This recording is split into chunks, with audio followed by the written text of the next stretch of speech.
KP Bike Club coming at you from Dalby Forest, and today it's a trek demo day and I've got two bikes to ride, two e-bikes. One is the new Fuel EXE and I've got a Trail 9 to ride. So here's the Fuel EXE, very nice, in a size medium. I believe it's the 9.5, so it's the base entry model. And I'm not going to talk too much about the bike because obviously you probably already know about these things. All I'm going to do today is basically hopefully give a comparison as to what one bike feels like, the super light version, compared to the full-blown, full-powered version. I'm going to do the same route twice on these bikes and talk you through it as I go and let you know what I think. Alright, let's get on with it. So this is the initial climb.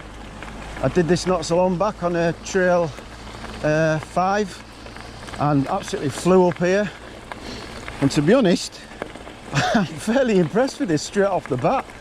Now I'm in you get like 3 power assist modes on the Fuel EXE, and at the moment I'm in full power, and I'll be honest, I'm not particularly wanting any more. It's coming up here nice. Right, I'm going to whack it down to power and just see what it feels like. Right, so I'm into low now. Oh yeah, that feels different. Oof. Yeah. Wow, that's a struggle.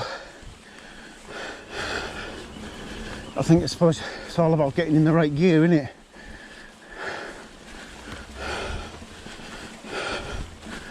Yeah, right, so let's whack it up to the next level again. So level 2.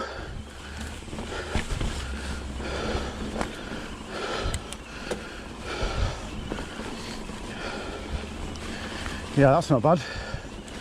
That's better. Still giving me a workout. You can obviously tell I'm now out of breath a little bit.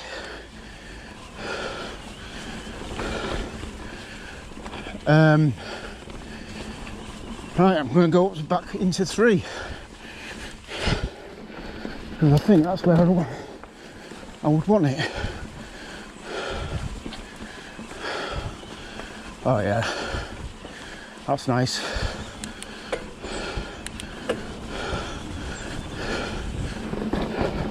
Now everybody talks about this new TQ motor and how it's pretty much silent. Well, I mean, silent motor doesn't really bother me whatsoever. I'm not one of these trigger guys who wants the zen not to be spoilt in the middle of the woods by the sound of a whirring electric engine motor. So, it doesn't really bother me. But I can tell you, it is not silent. I can still hear it. It is very quiet. I don't know whether I'm just going to shut up actually so that hopefully you'll pick it up.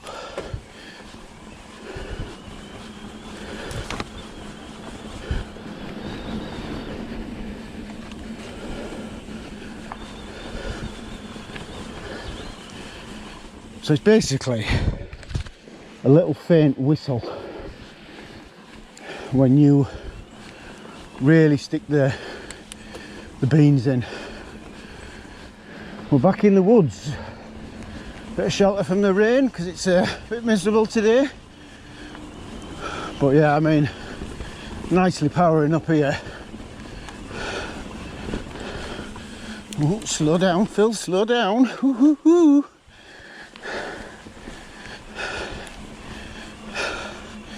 I'm just going to try a bit of see how well this bike manoeuvres. You know, can you pop like you would on a normal bike? Let's see.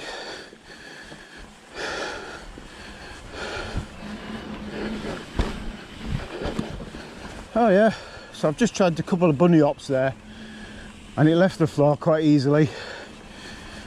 So I think Let me just have a quick look at the weight. So it's a carbon frame. Oh yeah, that's not bad. I think if I wanted to lift that, oh god, yeah, I won't get that onto a car roof rack on my own. It's not that light.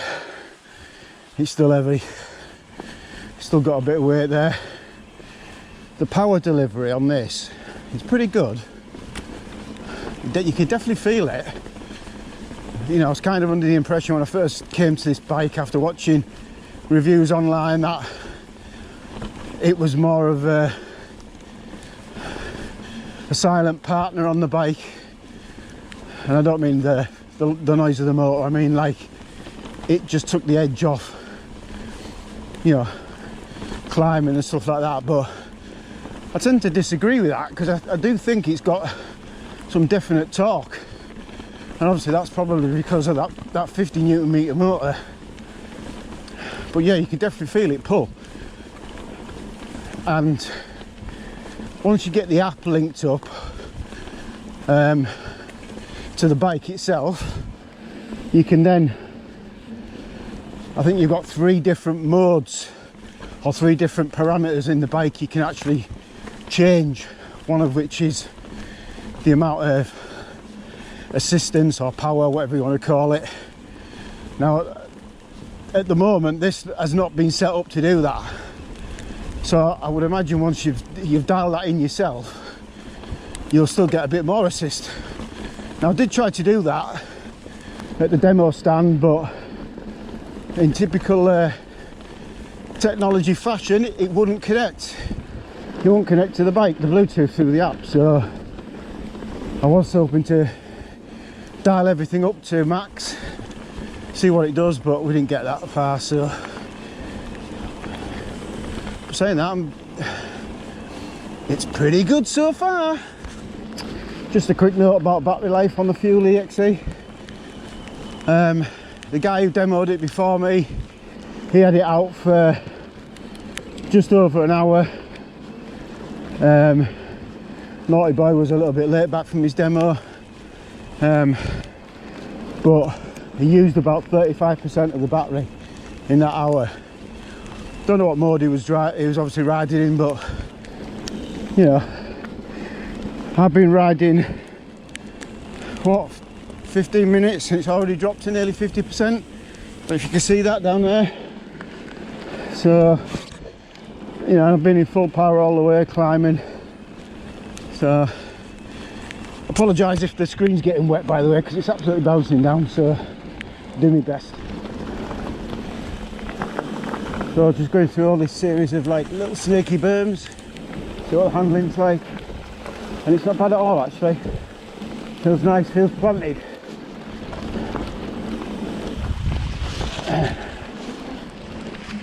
Right, see what this bit's like.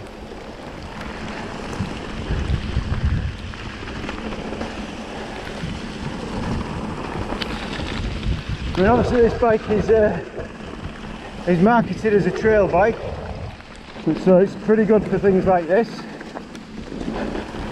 I mean, I'm used to having a bit more travel on my forks. I think this is 150, I've got 170 on my normal bike, but this certainly feels at home here on these sort of stuff.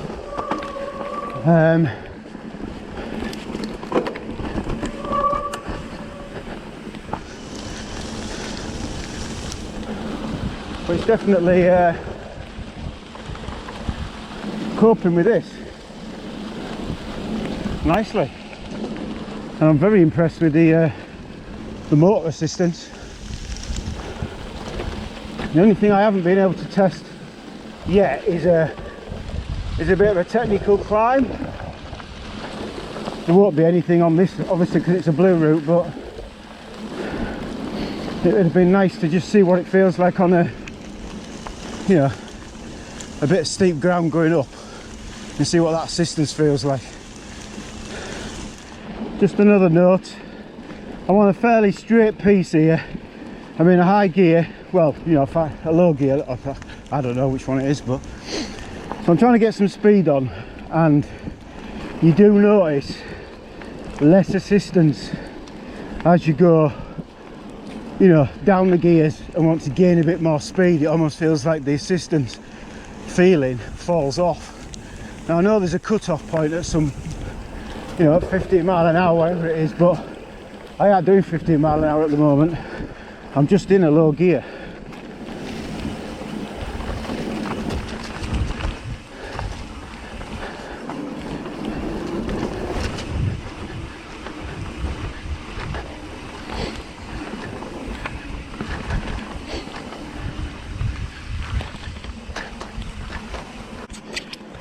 Oh, shit. Nearly came a cropper.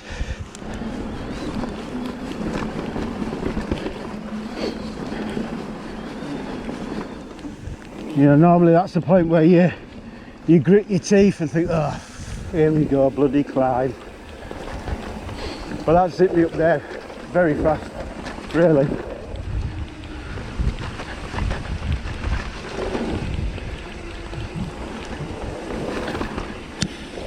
Much better, much better than I was expecting. Well, here we go, bit of a climb.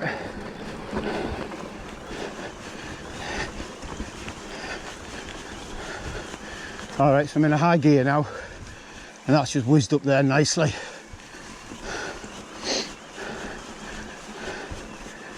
I'm normally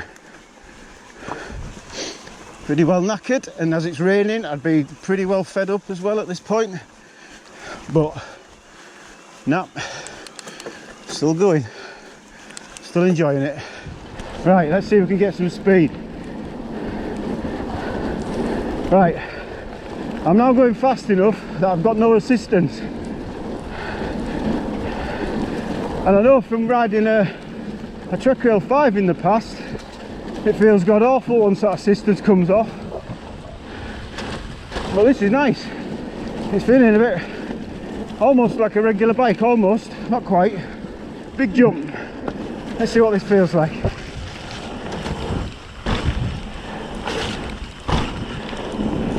Nice! Nice! Really nice. You don't feel like you're having to compensate by pulling the bike up, which is what you have to do with a full-blown heavy e-bike. At least that's what my opinion was when I last rode one. You might disagree with me, obviously, but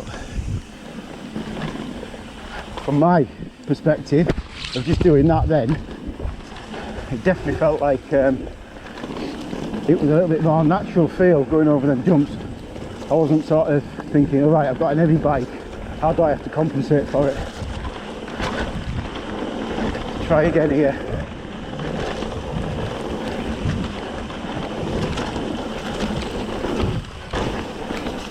Yeah, nice. It's definitely getting a nice little bit of air there. Right, we're just at the end of the blue route now. I've been going about 40 minutes and we've reduced from 65% down to 35%. So I reckon you're getting out of this about 40% of your battery per hour. So I worked that out, you've got about 2.5 hours worth of battery on a full powered run. Right, let's do this last descent down.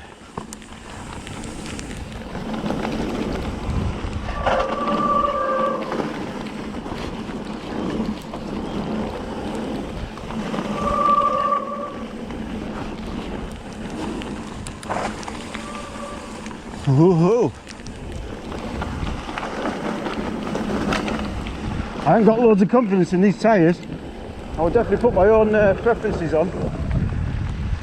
Whatever these Bontrager's are, they don't look bad, but just feel a bit skittish on that front end. And certainly the back end as well, actually.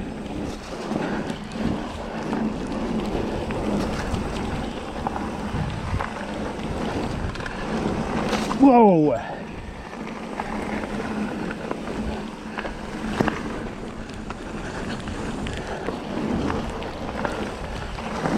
Got a bit of air off there then. Don't usually get that because you're pedalling uphill. And again, woohoo! And again! Haha! Oh, that's a buzz. As a trail bike, very good. I really do like it, and I love the motor. The motor feels really nice. And going back to the subject of it being quiet, as the ride's gone on, I've actually not noticed the motor anymore. Whereas I think on a full-blown e-bike, you just never get away from that little whistle. If I say, don't bother me, probably don't bother many of you, but people make a big deal out of this motor being silent, and I'm not sure if it is a big deal. I think the biggest deal is the fact that it's quite a torquey little motor actually. You know, it does pull. I'm going to take this back to the Trek demo tent now, and I'm going to get the Trek Rail 9 and let's compare apples and oranges. Right, we're back again.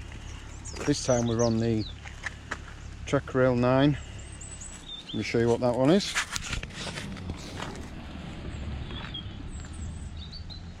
Same again, blue route, full power. We're going to leave this in EMTB mode, which is the automatic mode, and I'll comment it as we go. Right, off we go. So this time I'm riding a large. I'm normally on a medium, but I quite fancied having a go on a large, as in the bike shop they officially sized me up for a large, but it's not really usually what I ride, so I thought, sod it, I'll have a try and just see what it feels like.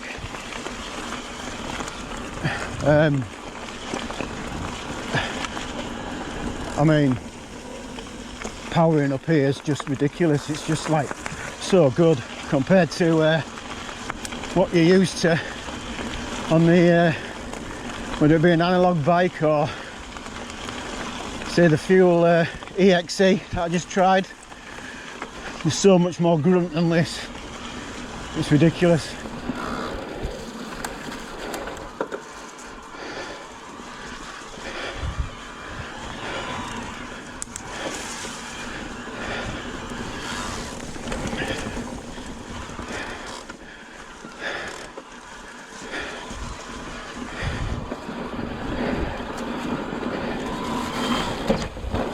Oh, yeah, you notice that? Just did that little pop off then.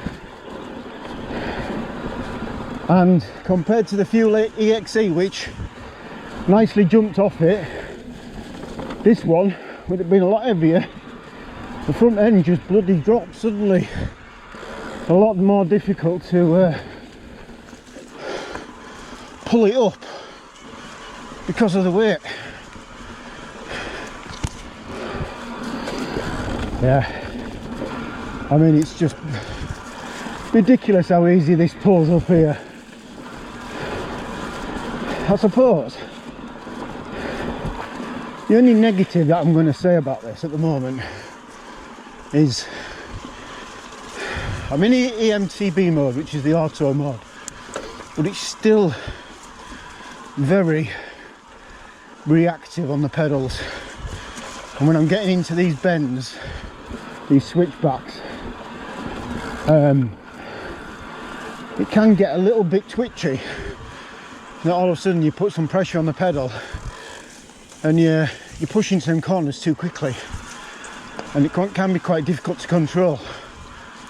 I certainly didn't have that problem on the EXE. It was quite nicely balanced, was the you know, the motor assistance. Tell you what I've also noticed, on the gears, when you're changing up, it doesn't give you the two clicks to change up two cogs. It's only a one, which is a bit disappointing, but Now I'm sure you can hear the motor whirling away compared to the EXE, but I mean, people bang on about how quiet that is, but is it something to look for in a bike?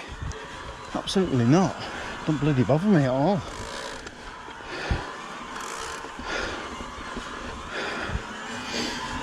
Oh, I mean, this is just so quick.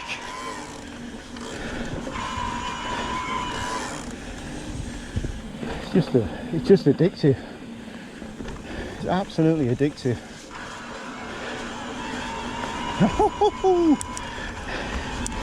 Get on. Tell you what, it definitely feels more planted. I've got much better grip. Got loads more confidence on these muddy sections and stony bits. It's definitely feeling nicely gripping to that floor. Now the tyres are going to be probably slightly bigger and better. And I've got a 160 Zeb on, I think, the front. So, but it doesn't feel that much plusher. Still feels quite an hard ride. But again, probably just need to set that up to my own particular taste.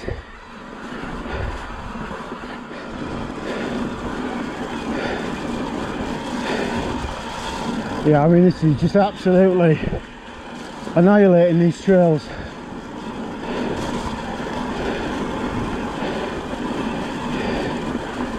I think the guy in the shop described it as a few like EXEs. It's like a Lotus Esprit, a nice little lightweight sports car, whereas the Trail 9 is your monster truck. Oh, off piste. Yeah, it's your big 5 litre V8 monster truck, designed to go everywhere. No questions asked. If that's what you want, then you know the debate is a short one, I suppose. They're two very different bikes. They're not in competition really. Right, we're coming up on this this little tight bermy section, which personally I feel is a bit, the berms aren't big enough really, so it's quite a test for handling. And I know from the Fuelie EXE, it didn't shove me into these corners, whereas this, I've dropped this down into tow mode and straight away I can feel it. As soon as I'm on them pedals, it's shoving me into these corners. Whoa, massively.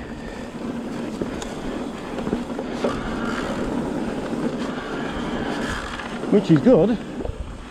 It's an absolute buzz, but you've got to be careful you don't overrun them corners. Yeah, definitely.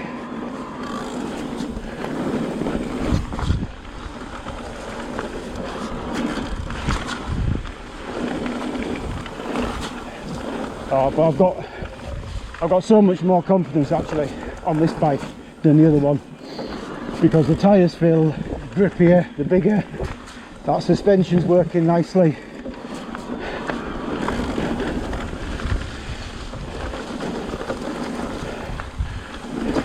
I'm sort of leaning this bike a lot more than I did the other one, so I've got that confidence.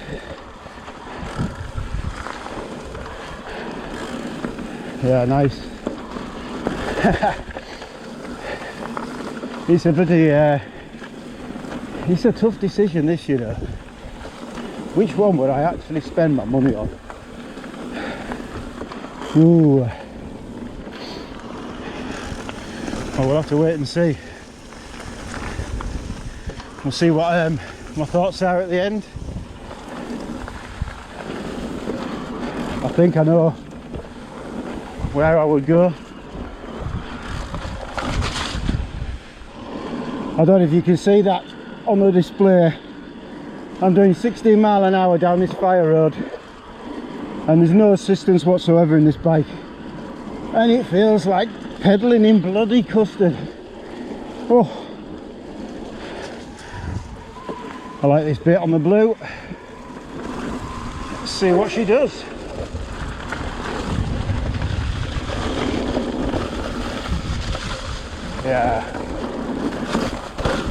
Yeah, I'm in it instantly. So much more grip going on here. Oh, jumping off that, I mean, I never did that on the other bike. Oh, and again, just a couple of quick turns of the crank and you can get so much speed in.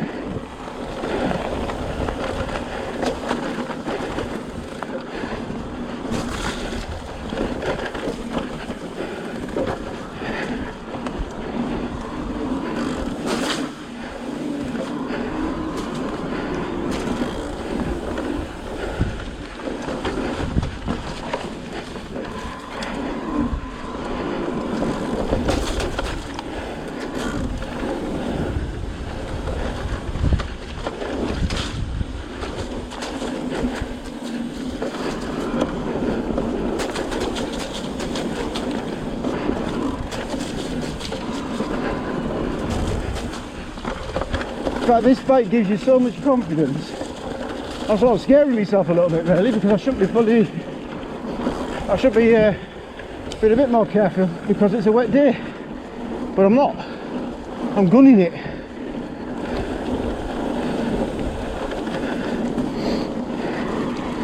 But I mean, on this blue route here, on these sort of straights like this, you're hitting that 60 mile an hour de-restriction all the time. Let's get a bit of jump on this here. Oh yes.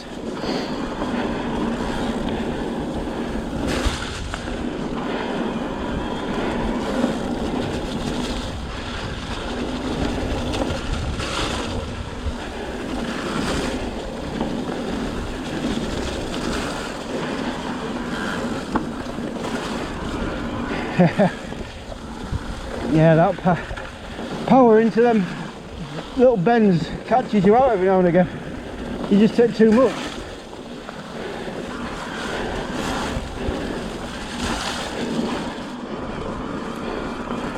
So this is that flat section on the top of blue, and I noticed on the Fuel EXE it just wasn't quite zippy when you get into your low gears, whereas this is certainly carrying me down it. There's loads of torque and it don't matter really what gear you're in, whereas it, you know, the Fuel XE, you had to be in the right gear to make good use of that torque.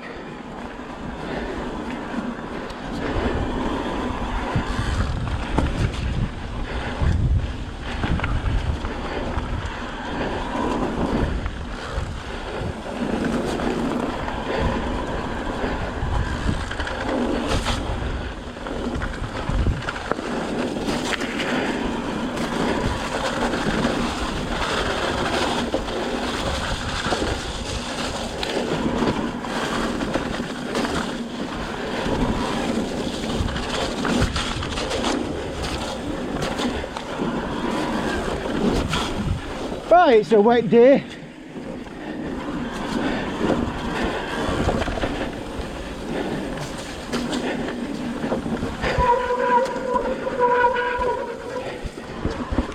Right, little climbing section. Let's see how this handles up here.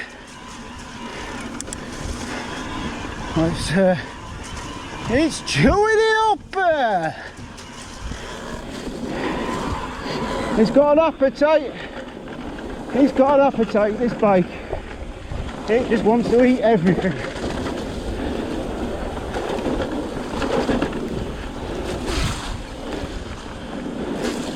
Here we go. Oh, not even a blink. pop some jumps. Yes sir. Yeah, I mean it jumps, of course it jumps. Doesn't jump as nicely as the Fuel EXE though. Having that little bit less weight certainly makes things feel a bit more normal. This feels like you're going off a ski jump in a tank.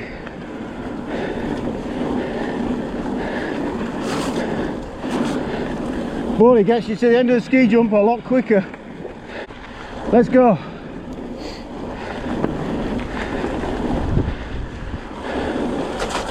Woo!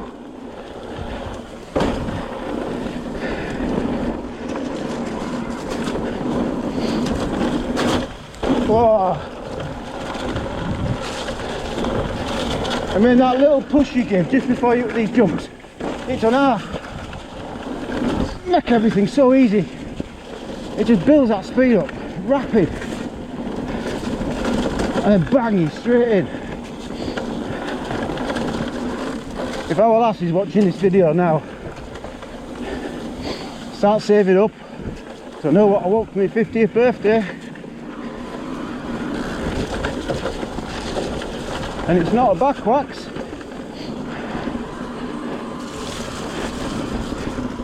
It's definitely an e-bike, but which one? We're here at the top of the final descent from the blue route. I've pretty much done all that blue section in what, probably 30 minutes. So I'm definitely going quite a lot quicker than I was on the Fuel EXE. And battery wise, that battery's saying 60%, and I can't remember what it was on to start with, but I think it was 80, so we've used about 20% battery. So yeah, definite advantages there, isn't they? Right, let's drop in.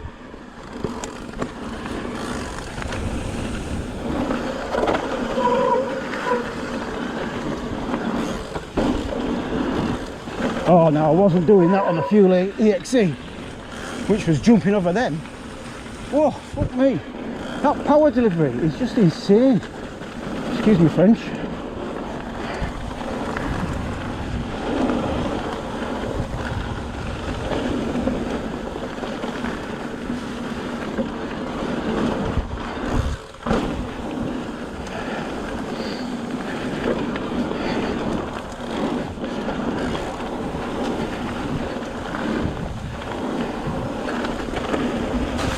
Bush.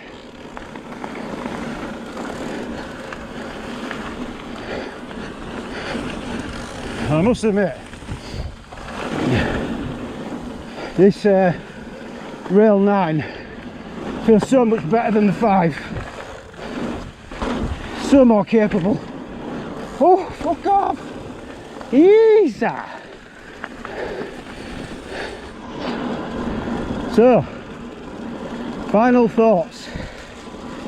Well, just to sum up where we are on this bike, the Rail 9, I've done the blue route Dalby in about 35 to 40 minutes, which is about 10 minutes faster than the Fuel EXE. I've used about 22% battery. So, what would I buy after riding these two bikes? My money would be on a Trek Rail 9. I really do like the TQ motor in the Fuel XE, and I think that's probably something to look out for when they start to put that into other bikes. You know, I'm sure they're going to release a more enduro style bike with that in it, but I think the real test is the battery life. I don't quite think there's enough battery life in that Fuel EXE to sort of keep me going for a decent ride out. 2.5, maybe 3 hours at a push. I mean, you know, on a good day out, I can be out for 4 hours, and that's where the big battery in the Rail 9 is going to come in handy. But you know, battery technology is moving on very quickly. I'm sure in a year's time, a couple of years time, when they maybe release a Slash with a TQ motor, they'll improve the battery. You know, you'll get more watts for the same weight, and then that really will start to become a question then of whether I want that or I want this big, you know, monster truck as we described it earlier. But right now, if I was to place an order for a bike, it'd be a Rail 9, without a doubt. Hope you enjoyed it.